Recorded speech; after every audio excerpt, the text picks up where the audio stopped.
Hello दोस्तों, मेरे channel सागर भक्ति माला में आपका स्वागत है।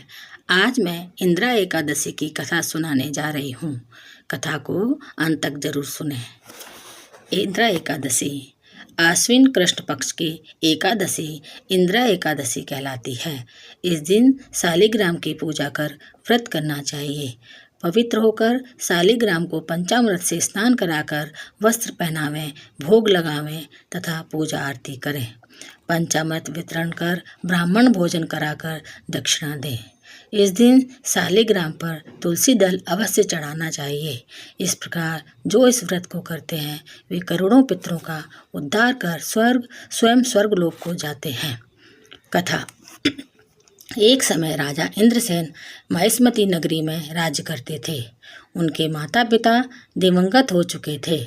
अकस्मात एक दिन उन्हें स्वप्न हुआ कि तुम्हारे माता पिता यमलोक में कष्ट भोग रहे हैं।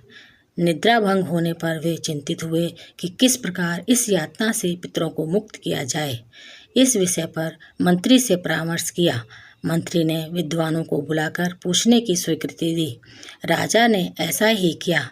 सभी ब्राह्मणों के उपस्थित होने पर स्वप्न की बात पेश की गई।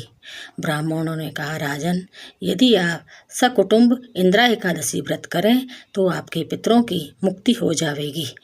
उस दिन आप शालिग्राम की पूजा तुलसी आदि चढ़ाकर 11 ब्राह्मणों को भोजन कराकर दक्षिणा दें और आशीर्वाद लें। इससे आपके माता पिता स्वयं ही चले जाएंगे। आप रात्रि को मूर्ति के पास ही शयन करना। राजा ने ऐसा ही किया।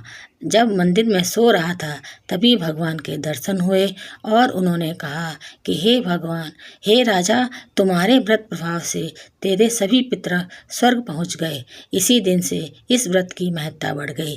कथा समाप्त। मेरे इस चैनल को लाइक और सब्सक्राइब करें। धन्यवाद।